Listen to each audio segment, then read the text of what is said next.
Welcome. You are joining us live from Ithaca, New York, home to Cornell University. I'm Chris Wofford, and we've got a power panel on the show today.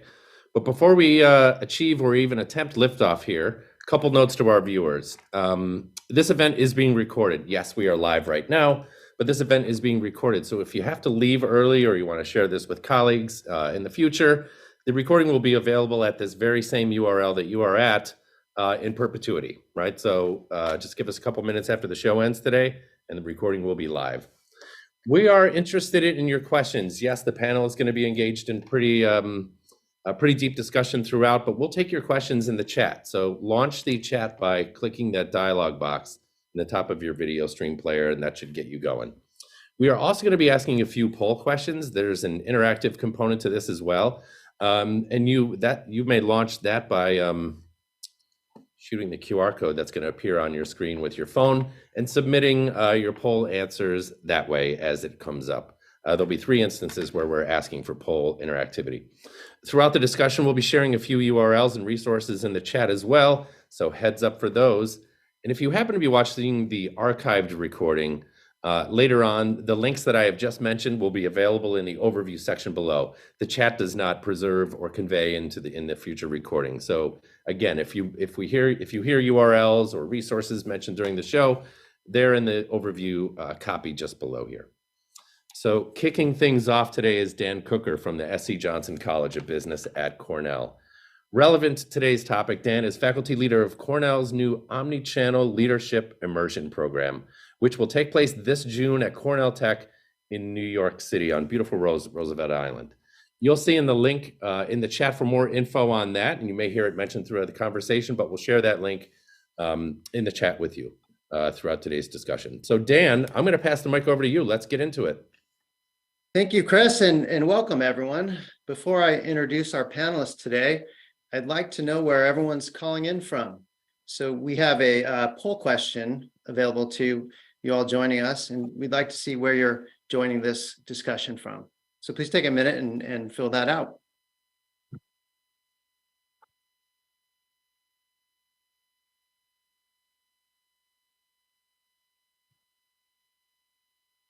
Okay, as you guys fill that out, it looks like we have participants joining us from all over the country, some from South America and Europe. Welcome, everyone. I'd like to take the first moment here to introduce our panelists. We have Janelle Myers, Chief Sustainability Officer at the Kellogg Company, Eric Wienink, Director of Pricing and Promotion at Giant Food, and Devry Vorwerk, Founder and CEO of Devry BV Sustainable Strategies. So we have a really great panel here that covers all aspects of the industry from retail, CPG, and everything in between. I can see as you guys are letting us know where you're calling from or joining the conversation from Iowa, Florida, California, we welcome you all. So let's get right into this. Eric, first, to set the conversation for the uninitiated, what do we mean when we say omnichannel? What is omnichannel to you as a retailer? Hey, thank you, Dan. Thanks for inviting me onto this panel. So omnichannel, really, omni refers to everything. So it's really looking at all of the ways that we can do our shopping, whether it's online, whether it's in person, brick and mortar, pickup, delivery, and also uniform experience for our customers who do their shopping. Okay, so I think what you mean by that is a customer can shop today on their phone. They can go into a store like traditional brick and mortar. They can get their products delivered or put them in their car. So omnichannel is really a view from the lens of the consumer, the ability to shop anywhere they want, how they want, or how she wants over the course of the shopping experience. Yes. So let's just jump right into this.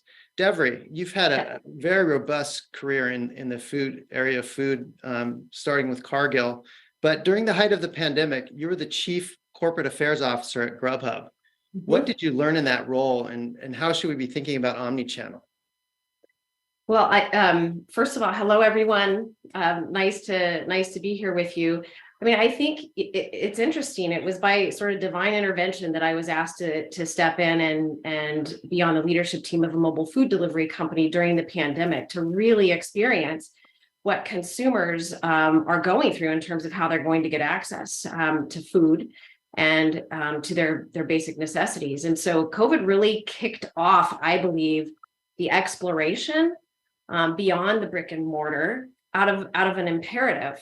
And so what's really interesting about that, and what my personal learning from all of it is that we not look or categorize consumers as consumers, but think more about them as people and individual people, members of their community, and they're in different jobs and they have different responsibilities, and how are people really needing to interact with the different channels, and thinking about how they go about their everyday work. And in many cases, when I was at the mobile food delivery company, I started to think about not just a singular opportunity to completely shift the person over to the platform, but to think also about from a mindset of how do we actually augment their life. So maybe they, as Eric said, people like to go, into the brick and mortar sometimes, as do I want to check out the produce. But can we think about, okay, meeting or a certain component of their dinner needs, and then they may want to go out and buy their fresh vegetable, et cetera. So COVID kicked it off in an incredibly significant way. There's still much more market share to gain in the virtual space, in the mobile space, to get people more comfortable with it. But it's been an interesting time to see the shifting and structural shifts in people's purchasing habits. So Eric, maybe you can drill down a little bit and tell us what Giant Food is thinking about when it comes to omnichannel and shoppers returning back to the store. Yeah, exactly. Building on Devery's answer, we saw a huge increase in online shopping, obviously when the pandemic hit, about a 2.5-fold of our online business, but it still continues to increase. People are still appreciating the convenience.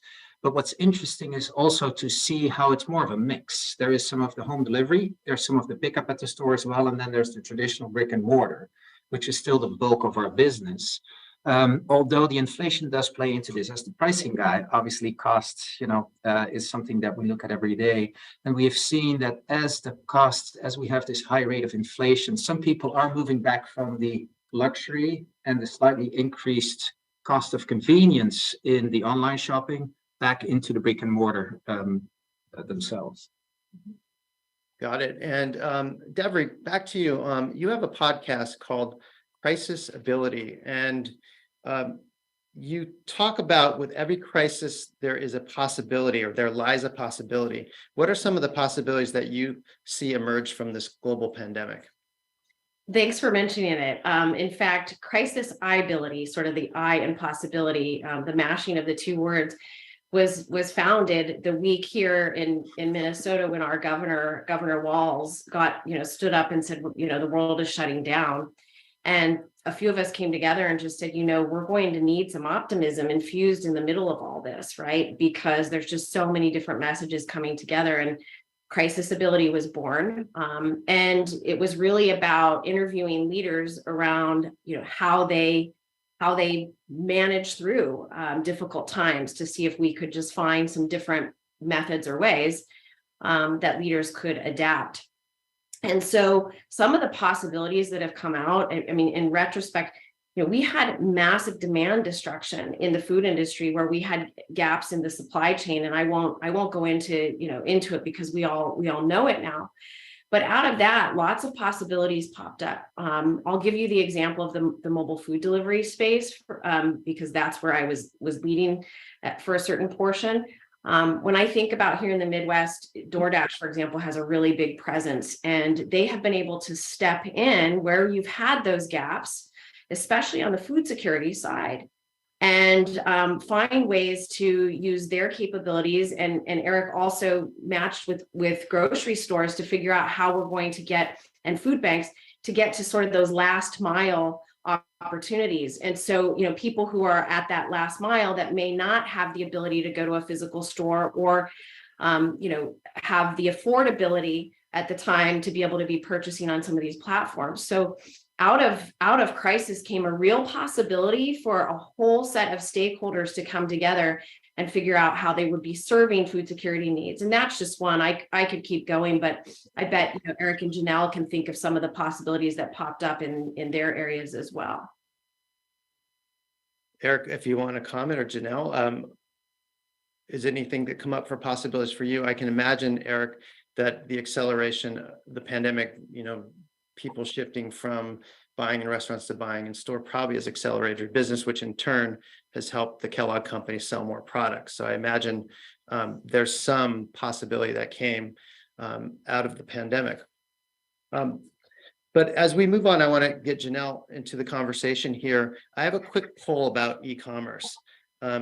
So if you guys can launch the second question, true or false, buying goods online is in effect better for the environment than shopping at a retail location?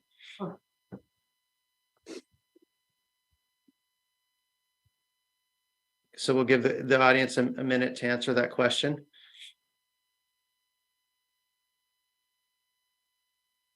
Okay, I see that we have the industry poll up. If you guys could go to the next polling question, it'd be helpful.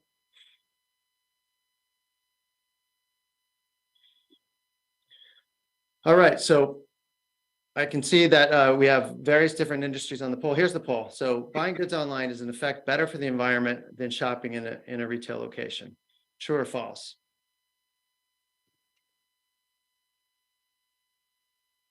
All right, we're starting to see mixed results here. False is the dominant answer.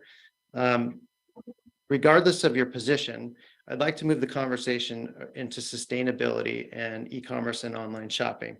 So I have a question for Janelle. Kellogg has a goal to develop packaging that is recyclable, reusable, or compostable.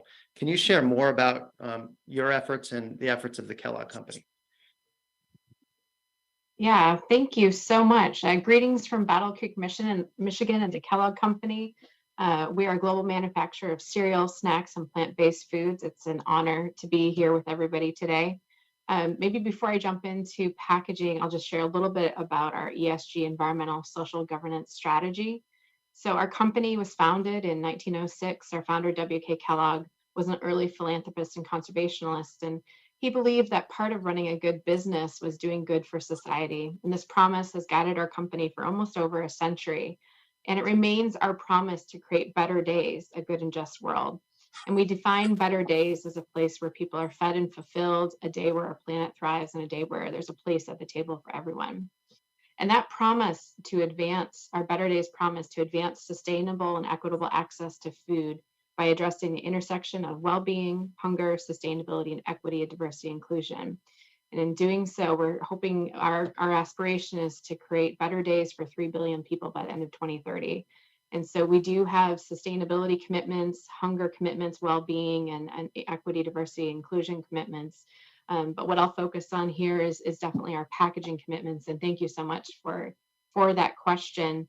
So our packaging commitments is to achieve 100% reusable, recyclable, or compostable packaging by the end of 2025. We have other goals as well around timber-based packaging or using more recycled content as well. But we have an overarching goal of 100% reusable, recyclable, or compostable by 2025. As far as your question on how we're going to achieve that, we really have 3 key approaches. The first is reducing packaging usage across our portfolio by decreasing the total packaging weight wherever possible. Our second goal or approach is to exclude certain plastic items and packaging materials.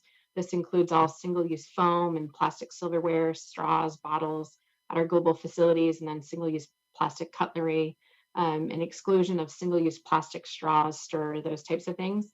And then third is to redesign packaging to be more recyclable or compostable. And this applies for all of our different packaging, whether it is going into brick and mortar, or if it's going online, or if you find it in a hotel, or maybe in an airplane, or maybe even in a gas station. But this applies to all of our different types of packaging. And then so you might be asking, how are we doing so far? We haven't reported our 2022 numbers yet. That'll be coming shortly. But based on our 2021 results, we're at 76% of our total packaging globally is recyclable, reusable, or compostable through readily accessible curbside service at scale, including about 14% of our plastic packaging. And then 83% of our total packaging globally is recyclable through curbside, in-store, and mail-in recycling options, including 72% of our plastic packaging. So lots of great progress, a lot of great work still to come. But thank you for the question. Wow, it's an amazing progress you guys have made in I imagine a short and compressed period of time. So Eric, it's a good time here for maybe you can talk about you're part of a larger organization, Ahold Delhaize, which has European roots. Maybe you can talk a little bit about what your company is doing around sustainability, climate, and ESG. Yeah, thank you, Dan. It's very interesting what Janelle said, because in the end, we're really partners in this together. And similar to what Janelle described, we at Ahold Delhaize believe that what's healthy and sustainable should be accessible and available to all.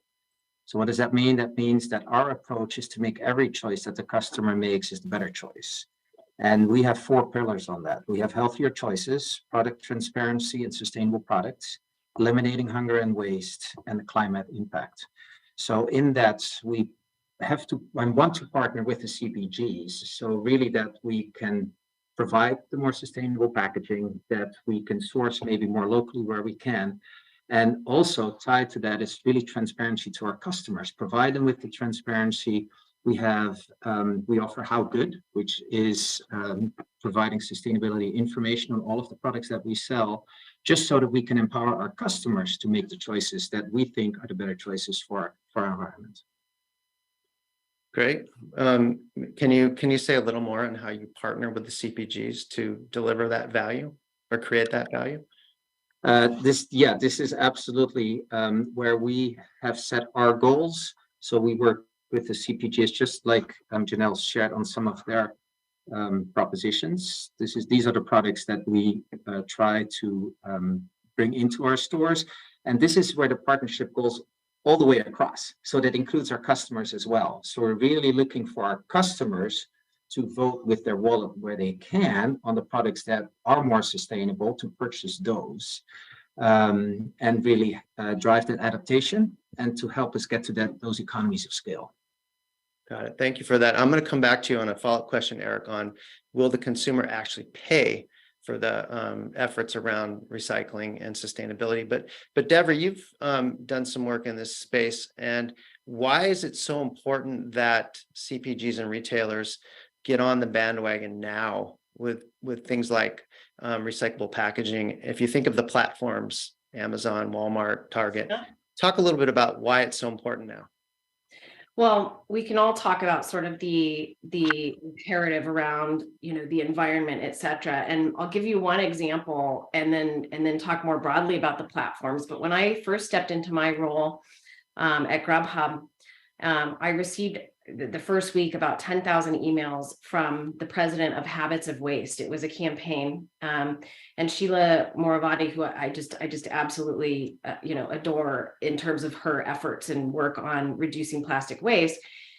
All of a sudden I looked it up and I was realizing, I'm getting peppered with this, and she had already worked with the other mobile food delivery companies as well. And so why it's important is all of these consumers were emailing in and saying, look, we want you to change the choice on your, when you get toward the end, do you, instead of opting out of plastic silverware or plastic dinnerware, why don't you have them opt in? And they had all the data that said, by doing that, this is how much we can save. And so if you've ever been to your local landfill or your recycling space, which I recommend you do in your cities, you'll see that plasticware cannot be recycled. So I don't know how many of you, if you go in and have a drawer full of plastic that's coming in, say from different food purchases you've made, that has nowhere to go. So first, it's an imperative, but second, the consumers or the customers, the people that I talk about who have a genuine interest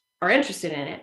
Next, if you're thinking, gee, first of all, Janelle, congratulations. I'm just really excited about the commitment you all have made, because not only are you showing, look, we're going to get this done in a few years, these different platforms are rewarding companies that are beginning to make these changes. And I've advised a few of my clients to say, take note, for example, on Amazon, when you look across and they've got their climate friendly pledges, Look, it's not just the governments that are setting regulations or standards, and industry loves harmonization of standards. Industry knows which way do we go.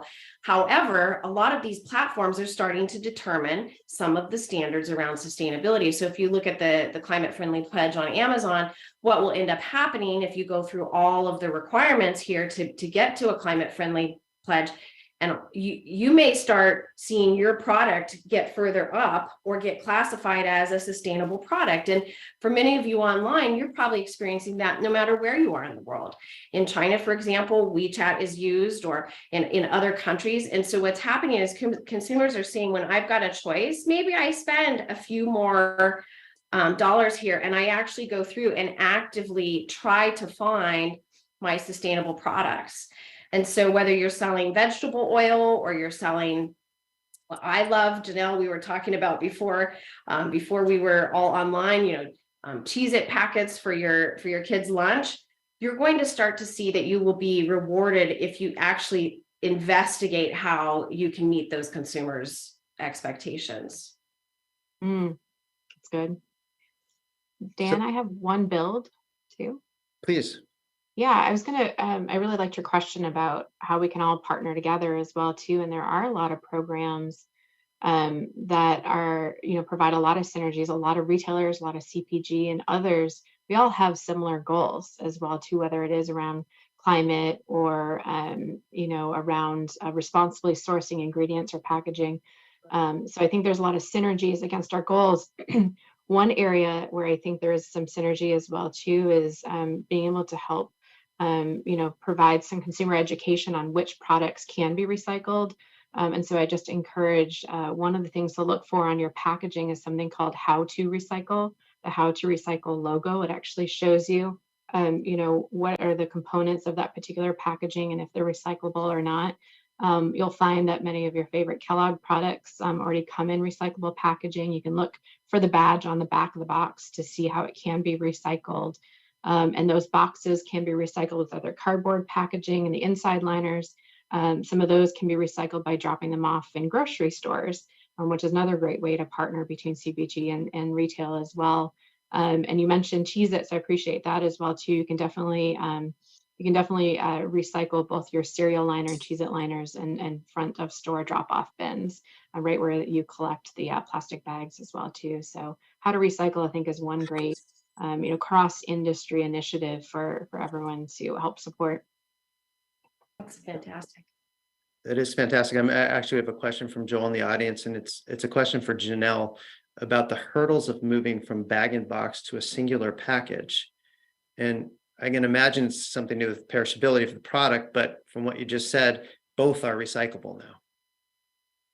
Yeah, absolutely. I mean, the moving from, just getting to one instead of the bag in the box to just a bag, definitely a tool in the toolkit. We're trying a number of different things. One, we're taking the existing liner and trying to make it so that it can be recyclable in those front of store drop-off bins, and in other markets, trying bulk delivery systems as well too. And then absolutely looking for where we can just go for a bag as well. So lots of tools in the toolkit and lots of room still to grow, but I appreciate that question. Hey, Eric, you mentioned earlier today about you guys' efforts in using or selling reusable containers. Can you say more, because it's related to this question too? Yeah. This is really interesting, and this is, again, I spoke about partnership before. This is where we're looking for the partnership all the way. If you ask our customers, if they would value more sustainable, recyclable packaging, what Janelle talked about, over 85% would absolutely agree. If you then ask them if they would be willing to pay for it, because when we don't have the economies of scale, there's a cost to it. We need to gain that critical mass momentum. About 60% would agree with that. However, when we give them the choice in the store, less than 20% of our customers will vote with their wallets. So this is where, if we can drive that adaptation, the understanding and the education, and get people to adopt the more sustainable packaging, we get economies of scale, we partner with our CPGs, that's how we can gain that critical mass and pass that tipping point where we can move to eliminating some of the landfills on the plastics that are not decomposable, which Devery talked about. And Dan, can I also add to on the container side? there's a lot of exciting innovation going on out there. I just spoke with two founders of a fabulous company up in the Pacific Northwest called Bold Reuse, for example. And they are innovating. How do we create centers, distribution centers within cities to figure out how we actually make recycling for food use something that can be just part of our everyday life. And so I think we're going to see a lot of innovation in this space, as you both know, Eric and Janelle. But part of it gets back to also what we were talking about in terms of crisis ability, crisis and possibility. I love what Janelle said about making people aware of how to recycle. People also at the very individual level have to recognize that they're part of creating the possibility of mitigating the impacts of the climate change by actually making consumer choices. So there's a lot of opportunity to use the omni-channel approach and meet the person where they are around the educational side, and also some of the new innovations that are out there. Yeah, that's brilliant. But a simple thing like Janelle said about having how to recycle can make a huge difference on how the consumer, or what the consumer does when they dispose of the package. So I'm just going to move the conversation along. So Deborah, you have an integrated sustainability framework that you've developed. Maybe you can tell us, what advice would you give to a CPG like the Kellogg Company or a retailer when it comes to overall efforts around ESG? Yeah. So thanks for raising it. The Integrated Sustainability Framework, or ISF, is something that we use with companies, and I used it in my previous role at Cargill, which is an approach to not put sustainability off on the side. For example, in Janelle's role, she's very much at the center of the business strategy, and it's not just a nice to do as a function over here, but really saying, how do we as a company take an integrated approach? And the ISF is about anticipating the issues and the that are coming at the company and the different stakeholders, anticipating, building the right internal capabilities. And that is a challenge for anyone on the inside of a company. And I've been there, Janelle and Eric, and so that's why I work with clients. Sometimes it's easier for somebody to come from the outside like myself and say, okay, your system, your integrated framework needs a bit of work. And so how do you set yourselves up successfully internally? How do you build the right internal mechanisms, the right collaboration spaces? But it also is looking at companies and saying, how are you organizationally designed? I mean, if you're sitting sustainability over here, not part of supply chain or not part of a business unit, there's a real challenge. The build stage also looks at how do you build in the right incentives? And that gets down, sometimes I'll ask clients, let me see your budgetary process, right? If you're not putting it in the budget in the right ways across sometimes very complex matrix organizations, then sustainability is not going to make its way through. Also looking at incentives as it relates to bonuses and short-term P&L versus the longer-term objectives. I mean, that's what we do at the build stage. And then the next part is the communicate stage.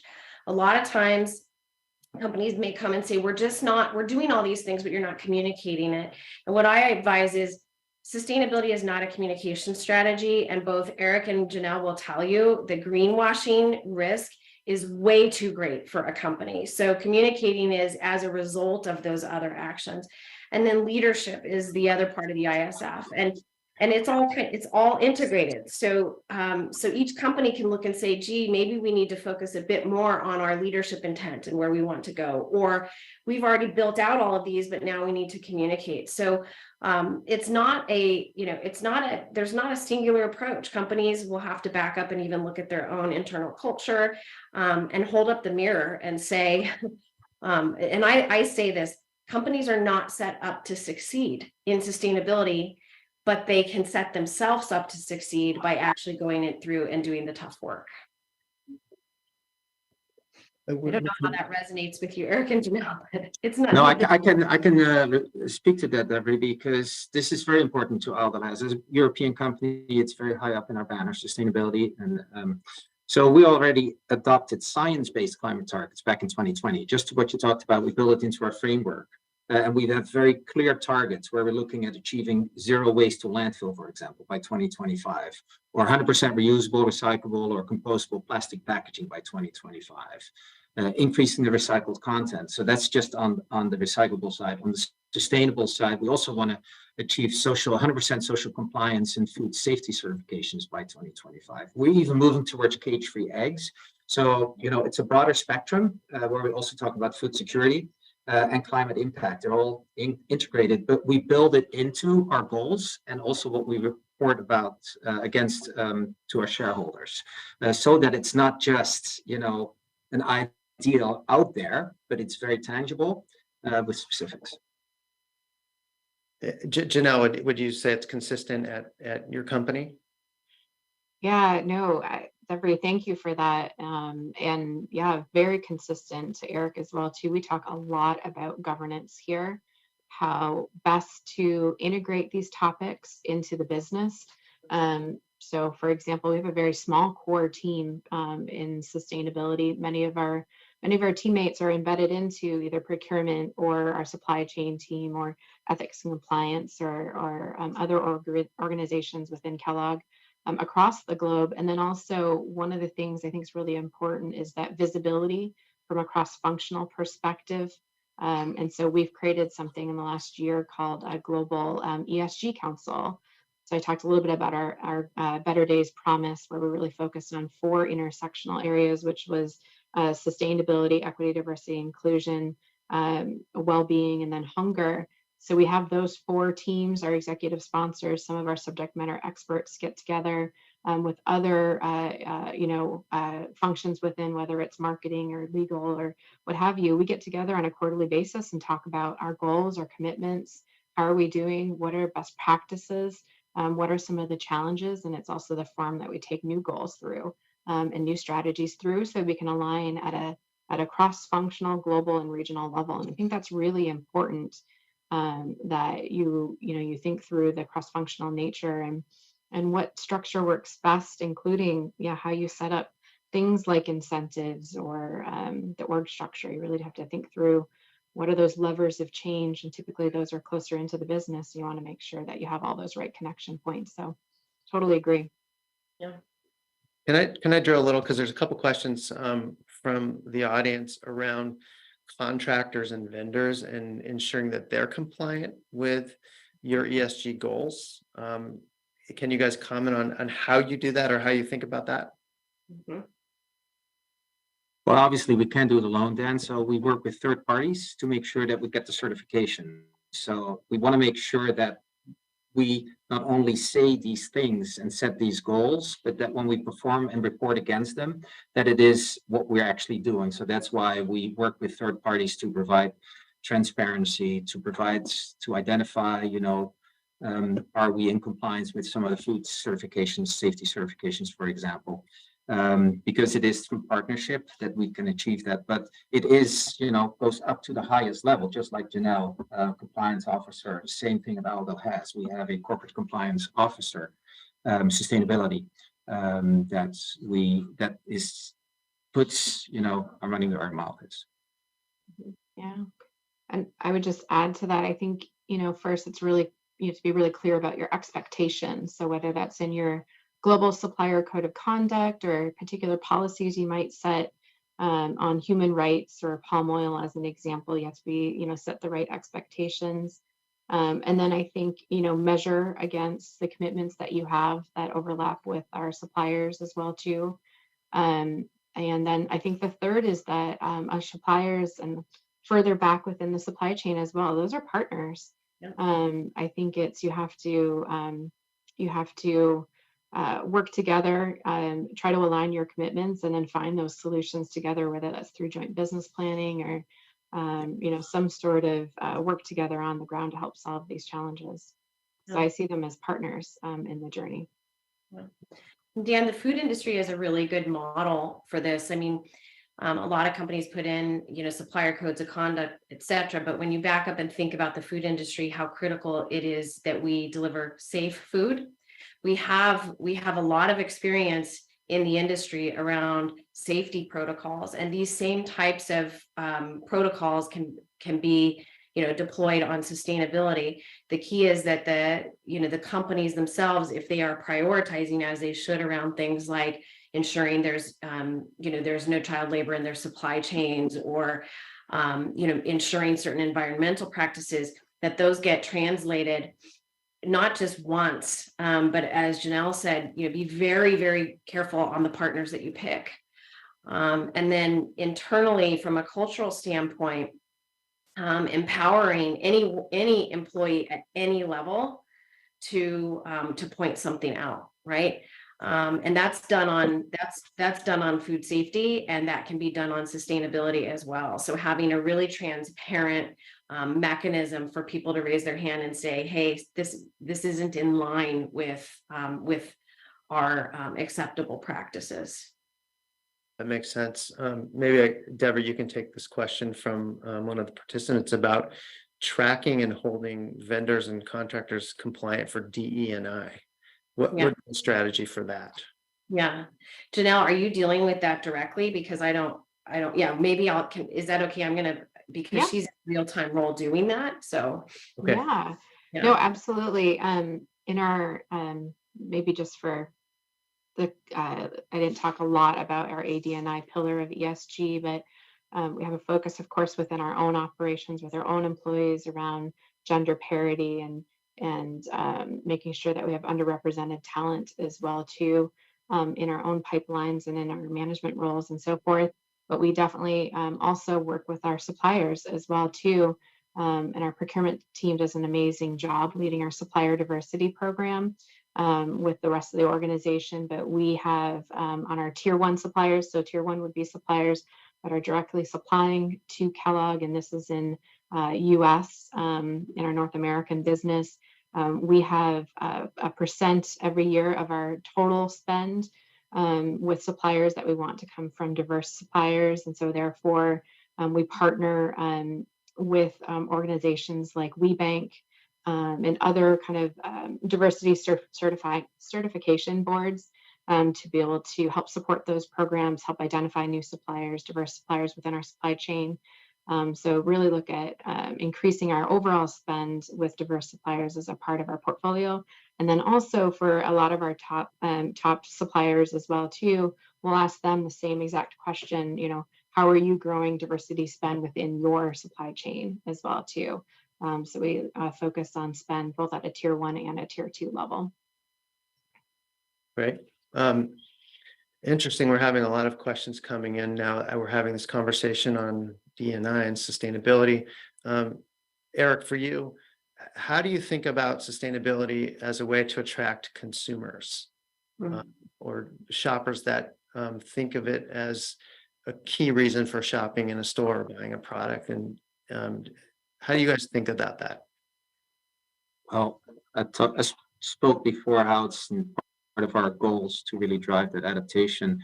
There's a couple of ways in which we also offer our customers to really, go that route. Janelle talked about, the how to recycle on the packaging. We offer recyclable products, or products in recyclable packaging, I should say. It's a program called Loop, where you can now purchase your products and you pay a deposit for the product, for the container itself. And then next time you've finished your product, you return the container, get the deposit back, and you can buy your next container. So now we have fully recyclable product. We're trying to reduce food waste. We have a program called Flash Food, where close to date product can be purchased at a discounted rate. So the customer will benefit if it's something that they would consume, within the day or so itself, but it will also prevent us from taking it over to either the landfill or maybe in some cases for animal food. So there's different programs that we are running in our stores to help, advance those goals. And kicking it over to Janelle, sustainability, you think it's a key selling point for your products? Do you think strategically about that in attracting Gen Z and millennials and really consumers in general? Well, absolutely. I mean, I think all different types of stakeholders, we're seeing an increase in interest across ESG, including sustainability as well. And one thing that we know for sure is that consumers are very interested, where their food comes from, how it's grown, who makes it, those types of things. So as we're developing our responsibly sourced ingredient strategies, we try to look for those opportunities. We can tell the stories of, some of the investments and what growers are doing on the ground to grow more sustainable ingredients and so forth. And it's definitely those types of stories that we try to feature in some of our social media. And we've done some in-store campaigns as well with some of our key partners. That's amazing. That actually makes me think of Kellogg's Better Days Promise. Can you say more about that, and how does that work? Speaking of food and different types to differentiate your products. Yeah, absolutely. Well, so I mentioned I kind of kicked off with the Better Days Promise, focused on 4 key areas that I mentioned around ED&I, sustainability, well-being, and then hunger. If I dive into the sustainability space a little bit more, we have our own commitments around our own operations, such things as how we're reducing our greenhouse gas, how we're conserving water, how we're reducing food waste as well with our retail partners. That's a big target for us as well. And how we're driving 100% renewable electricity in our own operations. So we have commitments there, and encourage anyone that wants to check out our Better Days Promise website. You can see all of our commitments and the different progress, and maybe we can share that link as well. But we talked about packaging. Packaging is a key component, but ingredients. And we haven't talked a little bit about ingredients. So I thought maybe I could dive into that. And then that'll give you a real life example of how we're sharing that story all the way through to on shelf in consumers, as for consumers to be able to learn more about it. But in our own ingredient space, we have a few different programs. First, we do look at the materiality of all of our ingredients and understand what are the environmental and social risks. And then identify, we have 15 priority ingredients that we work on. We also have programs and commitments around supporting 1 million farmers and workers, including women farmers and smallholder farmers. And we engage with them through different on-the-ground projects. I can talk a little bit about those as well. And then we have other, ingredient level commitments around palm oil or so forth. But let me just dive into our farmer programs real quick, because I think that one, our consumers, customers, others, really interested in how products are grown and what's happening on the ground from a regenerative agriculture perspective. So in our ingredient supply chain, we're definitely building in climate risk and resiliency into our ingredient materiality process. And then we prioritize greenhouse gas reductions in what we call our origins farmer projects. And the origins projects, we have about 40 of those that are active across the globe. And basically what those are, I mentioned a little bit about our priority ingredients. So maybe we're working, on potatoes, or we're working on corn or rice, what have you. Our origin projects are when we engage with farmers, suppliers, other NGO type partners on the ground to focus on whatever that environmental issue is for that particular crop. But we work with our suppliers. As I mentioned, suppliers are definitely partners for us. We work with suppliers, farmers, scientists, NGOs to identify opportunities to help farmers and workers improve climate resiliency, biodiversity, improve livelihoods, and help address human rights and equity. And we really do that through 2 ways. The first, I'll come back, I mentioned origins, I'll come back for a quick example on that. The second way is about measurement. I heard that question as well too. How are you holding folks accountable, if you will? But I really think it's about measuring our collective action. But we do so by measuring continuous improvement through tools like we have something called the Kellogg Grower Survey, or there's equivalent industry tools like the Cool Farm tool. There's something called Field to Market Blueprint. There's an SAI platform called Farm Sustainability Assessment. So there's a number of different assessments that we would ask our top ingredient suppliers to report into, and it measures a lot of different metrics, including water usage and yield and other things, greenhouse gas impacts on field. And then from there, Kellogg and our partners, we established Kellogg's Origins programs. And those programs are designed to provide training or technical assistance and share best practices that improve on-farm productivity. They regenerate soil health, protect species and habitats, and reduce greenhouse gas. Since 2015, the Kellogg's Origins program, we've partnered with about 445,000 farmers in 29 countries across roughly 40 projects Wow. to help improve lives and the environments where we all depend. And if you want, I can give, I don't know right now, Dan, if you're one, I could give you an example real quick of how one product that we're working on and then how it is flowing all the way to the consumer. Please Okay. do, and then we'll let Deborah has a lot of experience here too. She can comment after. I'd love to hear the example. Perfect. Okay, so one of our, I mentioned we have 15 priority ingredients, and one of those key ones is rice. It's a priority ingredient, and you can find it in products such as Rice Krispie treats or so forth. So earlier this year, actually, sorry, in 2022, Kellogg announced our Kellogg's Ingrained program. It's a $2 million five-year program that partners with lower Mississippi River Basin rice farmers to reduce climate impact, ensuring benefits to people and planet.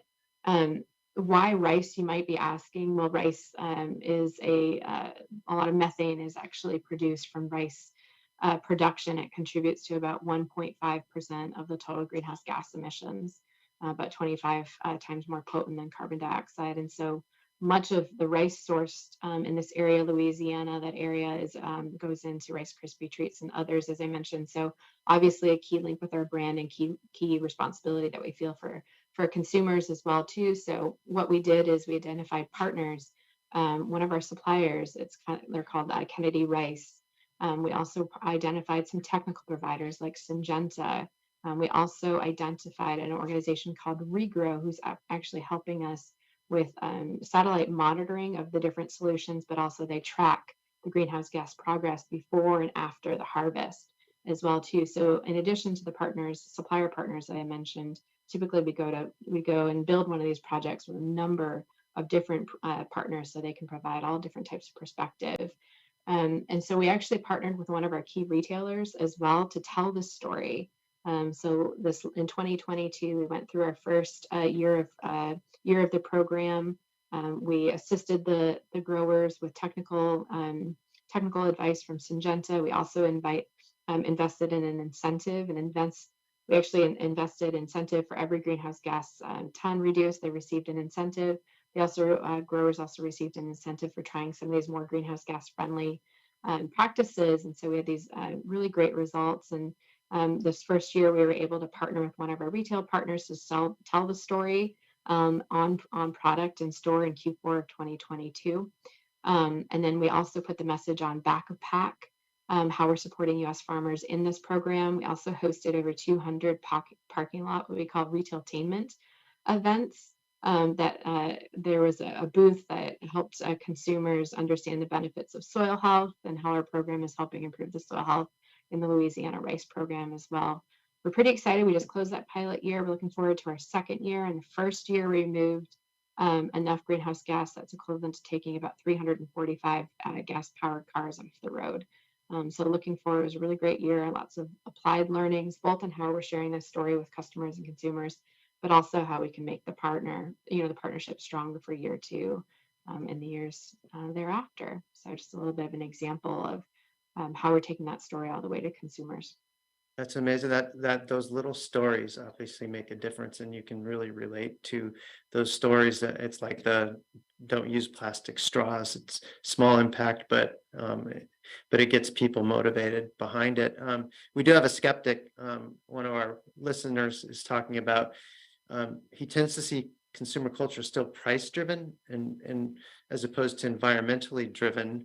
Are you seeing that the efforts you're putting around your sustainability and the environment paying off in your P&L? Can I answer this one? Because I just want to tell you, every time you have this conversation with folks maybe further down the supply chain, they say we just can't do it because consumers aren't going to pay for it, right? And that's the immediate, let's just get out of it. And actually, one of the really good examples is cage-free eggs out of California. I just spent time with the Pacific Egg Council last week. And so, they were pushed there through legislation. And the questions we get are consumers buying based on, eggs based on price or based on cage-free? And actually, at this point, the cage-free has talking to the industry, they've basically scaled cage free, so there's no going back. And so, you know, at this point, all of the eggs, you know, in the California market are cage free. So they're buying based on cage free and price. And so, you know, and that's an example. It's an extreme example. 45 million people, the fourth largest country in the world, I like to say, is California. And, you know, now they're all buying based on price. So sorry, that's just one that gets me really itchy, and probably Janelle and Eric as well. When you're working internally and a skeptic says, we can't make this change because of price. Over time, as you harmonize that, you know, everyone's, you know, basically you're the rising tide lifts all boats, but at the same time, over time, you're creating that as a condition of competition. I hardly agree with that. It's some of his economies of scale, and we're moving forward with it anyway. I mean, it is the right thing to do. So therefore, we will move forward.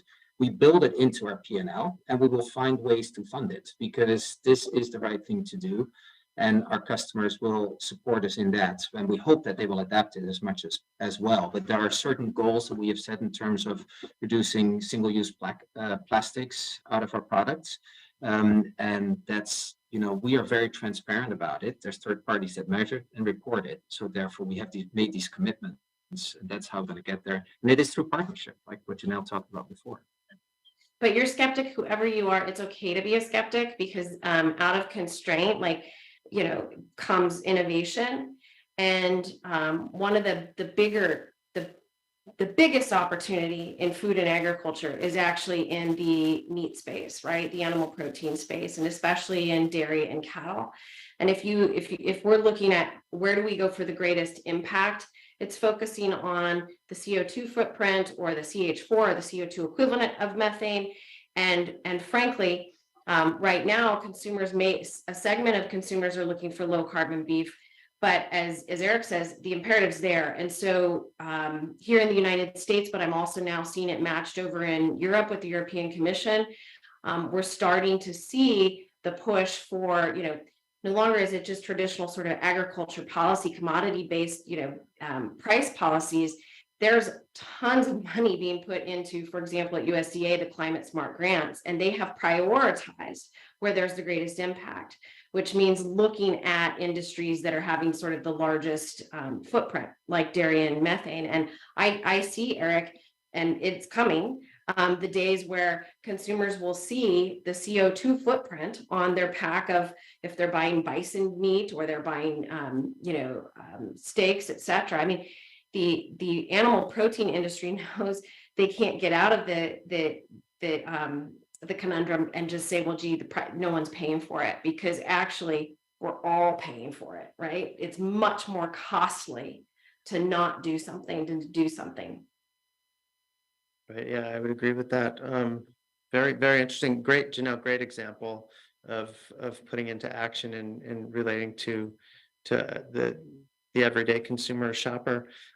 We have about 5 or 6 more minutes left, and I did want to touch on, you have done a lot around sustainability and climate action, but some of what we're doing here is helping to feed the world and tackle the issue of hunger. So, Deborah, you made this pretty bold statement that you said, we believe it's possible to end extreme poverty by 2030. Can you say more on this in the context of the consumer and efforts that companies can make to do that? Yeah. I've been in probably all of you have been in these conversations. Are we really going to meet our 2030 goals? Are we really going to end hunger? Well, it's just not possible. And unless we, again, get back to the possibility mindset and say it's possible, we won't be taking the steps toward the possibility. So, you know, if we think about what's happening, we're having a conversation right now about a segment about one world, which is very much the fed world.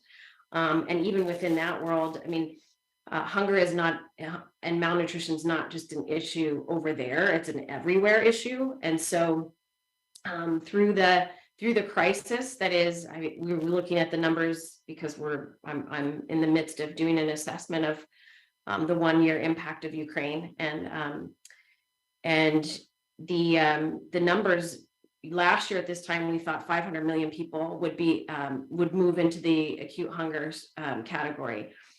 Good news, 370 million did, right? So our 500 million number wasn't as extreme, but 370 million people have. And so unless we collectively work together, and I know the food industry has, is stepping in and saying, okay, how do we prioritize humanitarian support? Yes, but taking some of these longer term measures to invest in places that have production potential, et cetera. And I like to say, Dan and Janelle and Eric, maybe you haven't heard this before, but we can't leave the food crisis to the food industry. Right. We actually, when we talk about partnerships, need to bring other players to the table because it's a community crisis all around the world, and businesses are invested everywhere. Maybe you've heard this, Dan. I recommend that there's a food security role in every company, frankly, because if your employees are facing food insecurity or your communities are, then you have something to do about it. Great. Any comments from Eric or Janelle on that topic? Just on our Better Days promise, I mentioned there's those 4 issues, and hunger is in there, just the same as sustainability. And we found that they really overlap, right? If you think about climate crisis, which could impact food supply, global food supply. So that's one reason why you'd want to be, working really strong on regenerative agriculture type practices to offset those or reduce your greenhouse gas footprint, because you're trying to offset some of those catastrophic effects of climate change, if you will. But through our Better Days promise, our ambition there is to advance sustainable and equitable access to food by addressing the intersection of well-being, hunger, sustainability, and ED&I. And just we have our goal, which is 3 billion better days, and of that, part of that is our ambition to feed 375 million people in need through our food programs, including child hunger as well, the child backpack program. So I think they're interrelated. I think it's an ecosystem. We need all of those different pieces, of the strategy in order to be able to impact the whole. Yeah, amazing work that Let you me just add to that, Dan. I talked about our health and sustainability strategic pillars before. So healthier choices, transparency, climate action. But the third one is actually eliminating hunger and waste. So they really go hand in hand. And it's very important that we understand the overall, just like what Debbie talked about. Great, very noble and very important cause that you're all working on. With our last minute, I can just pose a question to all of us. Is the question, can purpose and profit coexist? Deborah. Yeah, so I like to tip this on its head, because over the last few years, companies have said the triple bottom line, profit, people, and planet. And what I like to say is, well, actually, and our business focuses on inspiring business to courageously serve humanity. So profit is an outcome of putting people and planet at the center. So, the businesses of today that are transforming into the businesses of the future know that if they put profit at the center as the sole objective, then people and planet will lose. So, we want companies to be wildly profitable by putting people and planet at the center. And yes, it can, and it is happening. Great. Janelle and Eric, any questions? Can purpose and profit coexist? And we'll end the webinar for today. Absolutely, and I can't express this as eloquently as Deborah did. Absolutely. Well, great. Thank you, Janelle, Deborah, and Eric for joining me today on this keynote. And thank you for all the participants. I wish you well for the rest of your day today. So thank you so much. Thank you. Thank you. Thank you, Dan.